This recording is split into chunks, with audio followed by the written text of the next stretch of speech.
could I say something? Yes, please. You can, if anyone wants to go online and look at some pictures of our past events, you can go and go to the National Day of Remembrance of Murder Victims, Holly Hill, and it'll bring up pictures of both years. They're both there, and they're really pretty pictures, you know, of all the people there and stuff, and the angels hanging from the tree and stuff. And wonderful, and you said you have anywhere from 75 to 100 people that have shown up in the past. It was wonderful. And one of the questions that I asked of Judith was whether or not people that weren't relatives and family members, whether you could come to this. And the reason we're sharing this information is because they do want other people to come. They, in addition to the family, they want you to come and share with them in their remembrance of their loved ones, and share with them your humanity, share with them the fact that you understand, that you can relate, that you too join them in their sorrow, but also in their celebration of life, So we hope that you can come out on Saturday again at 8:30, and that's September 24th, and that's at the Milt Holman Memorial Park, 410th Street in Holly Hill, Florida. And you say it's across from the ballpark. Yeah, the ballpark. Okay. And Hollyland Park is right there too. Oh. So it's that same area, but it's on the other side of the street. Oh, okay. Okay. When you say on the other side of the street, is that other side of the street going north or across the street? It's across the street. No matter which way you go, it's going to be across the street from Hollyland Park. So it'll be on the south side of the street. Oh, okay. Okay, I'm with you. Okay.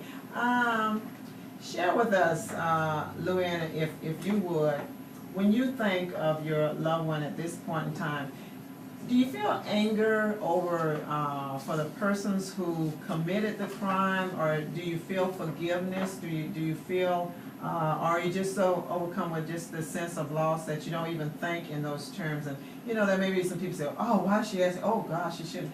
But people, number one, I think people want to know. Number two, I think that in a way they should know kind of what people really and truly go through doing such a time. And you know, even though it's at times difficult to talk about it, one of the things that we're saying is it's good to be able to vent it as well. You know, that's a double-edged sword, forgiveness.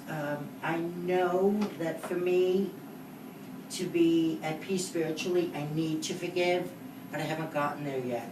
It's definitely a work in progress.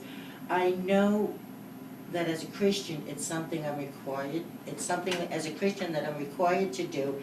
And I truly, at this point in my life, am the best Christian I have ever been.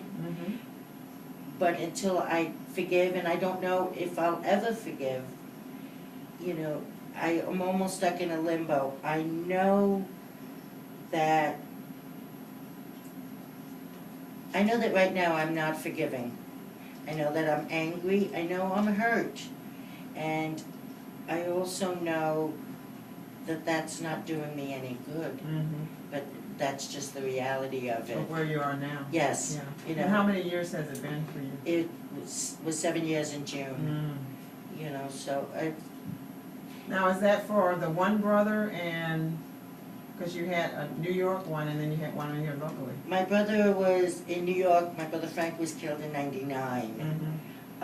And I don't forgive his killer either, because he has just been a disaster of a human. I know that that's judgmental and I shouldn't place expectations on people, but I'm human and that's what I do. I've not forgiven either one of them, but they're not renting space in my brain at this time either. Okay, that's good. Yeah, I'm not dwelling on it. I just know that's something as a Christian I need to do. I'm not there yet. I recognize it. You know, and I've talked to my priest about it, you know, but that's all I can do. But I do try to live my life as best as I can. I don't ever want to not be able to look myself in the eye, in the mirror. So as long as I'm being the best person that I can be, the best Christian, the best human, I think that that's all that God can expect from me at this point in my life. And you've mentioned, you say that you're involved in this as a way of not so much closure, I would think, but it's because of what happened? Well, it's a positive outlet, and it's also, you know, people who had survived loss prior to mine have been comforting to me. And so it's gratifying to be able to be comforting to others, but it's also a legacy for my brother's little boy. You know, I want him to know that, you know, as a family, we're not alone in having this kind of tragedy, that his dad is not forgotten, that his dad is loved and remembered, not just by the family, but, you know, in context by the whole country on this particular day, if not in name, in thought. Oh, that's a great way of looking at it too. Would you agree? Yes, yes. Yes. Now, and the tie-in with the organization that that the parents are a part of. How many? Is it thousands of members across the With nation? the parents of murdered children, yeah, they have over 300. We don't have any in this area, but they have over 300 kind of chapters, Chapters or chapters whatever. all across the United States and territories. And they do a lot of wonderful things, and it's just, and they really want us to get one started here. It's just getting someone involved, because you have to go through class, you have to go to a week-long training and that sort of thing. And the cost is kind of prohibitive sometimes for people. So.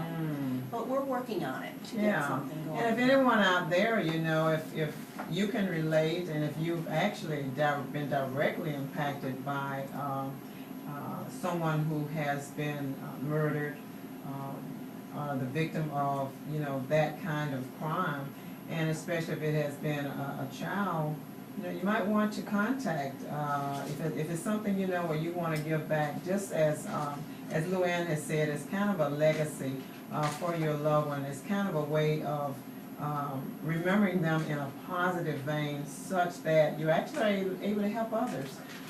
Because it's not a matter of, as I see it, from the way you guys are describing it, of a pity party. It's a matter of coming together and comforting one another, encouraging one another, and drawing strength.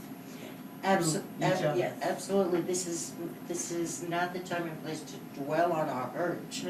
The hurt never goes away, but the times that we can try and find joy, you know, is what's most important about these events. It's, you know, my sister who lives here in Volusia County, my mom, you know, I always make them come. You know, not that they don't want to, but it's something that we do together. This is the first year that my nephew will be attending. So, because it is on a Saturday, so, I mean, that may change, but I'm pretty sure that we spoke and he said it's something he wanted to participate in. So, you know, I want him to see that he's not alone. And are there a lot of children who come? There's quite a number of children that come. Yeah.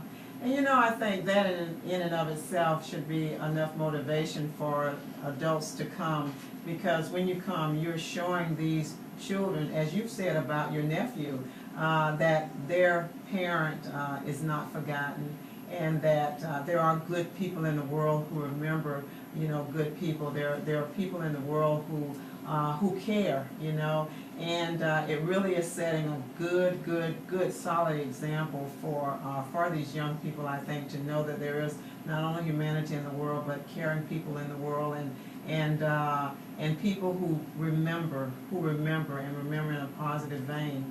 I would imagine that as with your nephew, as with other children of these parents and mothers and fathers and the like of children who have passed, that when they see other people kind of, and again I go back to celebrating life, who are celebrating not the passing, but celebrating the life they lived, you know, for whatever time period they were here, that is very motivational, inspiring, and also instrumental in helping them to develop a positive idea of people. You know, that people do care, because we get all kinds of examples these days. All you gotta do is listen to the news of uncaring people who just don't give a dang, you know. So to see